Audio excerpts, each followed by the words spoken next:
सुंदरवन के गांव में एक कालू नाम का किसान कौवा रहता था। उसकी पत्नी का नाम टुनटुनी था। कालू कौवा बहुत ही मेहनती और ईमानदार था। वो साल भर मेहनत करता था और फसल उगाता था और उसे बेचकर अपना घर चलाता था। इस बार उसने आलू लगाए थे और उसे बहुत अच्छी फसल होने की उम्मीद थी। टुनटुनी, देखना इस बार हमारे आलू बहुत अच्छे और बड़े बड़े होंगे। मैंने इस बार बहुत मेहनत की है और खाद और सिंचाई का भी खास ख्याल रखा है। भगवान ऐसा ही हो। पिछली बार की तरह अगर इस बार भी हमारी फसल बर्बाद हो गई, तब तो हम जीने लायक नहीं बचेंगे। इस घर में अनाज का एक दाना भी नहीं बच पा रहा है और हमारे ऊपर उधार भी कितना है। कालू कौवे के घर के बगल में उनकी एक पड़ोसन सुंदरी कौवी रहती थी, जिसे टुनटुनी चिड़िया और कालू कौवे की खराब हालत पर हंसने में बहुत मजा आता था। वो कालू टुनटुनी की सब बातें सुन लेती है और फिर आकर उनसे कहती है, ये मैंने क्या सुन लिया। एक तो तुम लोग गरीब हो, ऊपर से उधार कितना सारा है। मुझे तो तुम दोनों की हालत पर तरस आता है। वैसे टुनटुनी, आज रात मेरे घर पे मेहमान आने वाले हैं। तुम खाना बनाने के लिए आ जाना। मैं तुम्हें 2-4 चवन्नी तो दे दूंगी। इसी बहाने तुम्हें पैसे देखने को नसीब तो होगा। टुनटुनी चिड़िया को सुंदरी की बातें बिल्कुल अच्छी नहीं लगती। वो इसी तरह हमेशा कालू और टुनटुनी चिड़िया का मजाक बनाती रहती थी। थोड़ी देर बाद कालू अपने खेत जाता है। ऊपर से देखने में उसके आलू के पौधे बहुत ही हरे और बड़े लगते हैं। कालू को वो खुश हो जाता है कि इस बार उसके आलू बहुत अच्छे हुए हैं। वो जाकर एक आलू को उखाड़ कर देखता है तो उसमें नीचे कुछ भी नहीं था। उसी तरह वो दूसरा आलू निकालता है तो उसमें भी कुछ नहीं दिखता। कालू को वो परेशान होकर उखाड़े हुए आलू के बगल में बैठ जाता है। अरे, ऐसा कैसे हो सकता है? मैंने तो सब कुछ अच्छे से किया है, पर फिर भी पौधों के नीचे आलू क्यों नहीं हुए हैं? मैं तो बर्बाद हो जाऊंगा।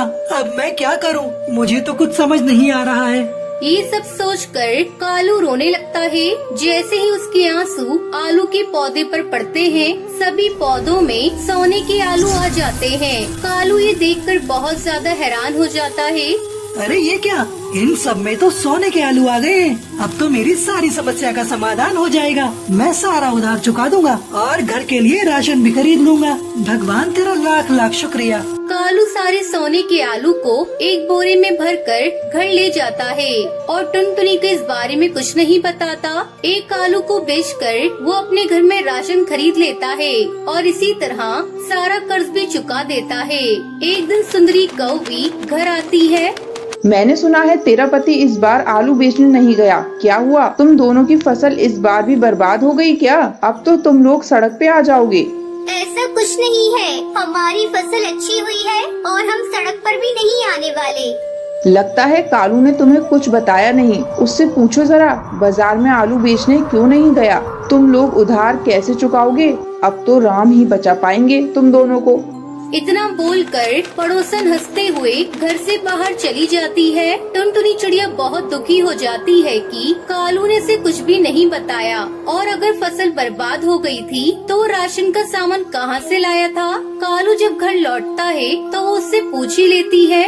पड़ोसन कह रही थी कि आप शहर के जंगल में आलू बेचने के लिए नहीं गए। आपने मुझे कुछ बताया क्यों नहीं? बताइए, हमारी सारी आलू की फसल बर्बाद हो गई थी। उसमें कहीं भी एक भी आलू नहीं था, तो आप पैसे कहां से लेकर आए?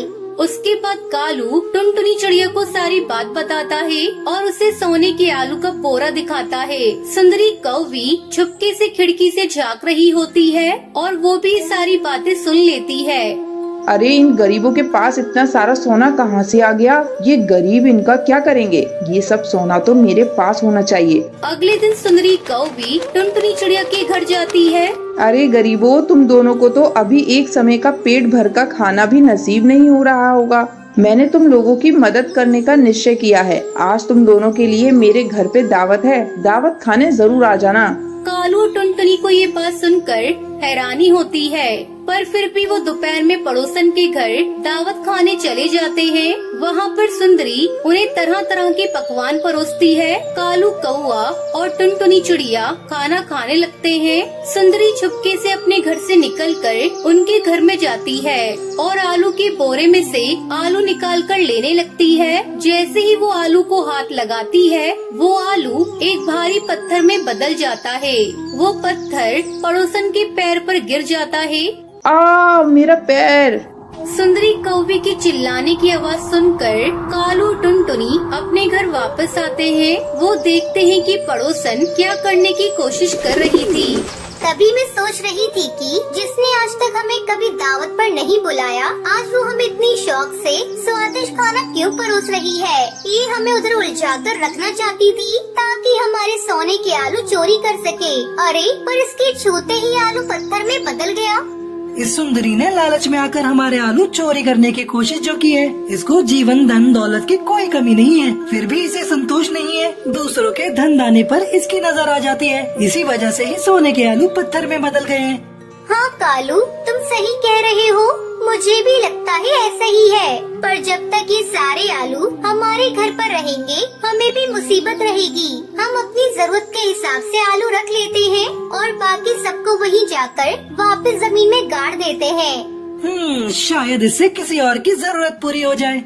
कालू कौवे के आंसुओं से सोने के आलू प्रकट हुए, क्योंकि कालू बहुत ही मेहनती और ईमानदार था। उसने बहुत मेहनत की थी, इसी वजह से उसे सोने का आलू मिला। वही लालची पड़ोसन सुंदरी बस दूसरों की मेहनत का फल खाना जानती थी, इसलिए जब उसने सोने को छुआ तो वो भी पत्थर बन गया।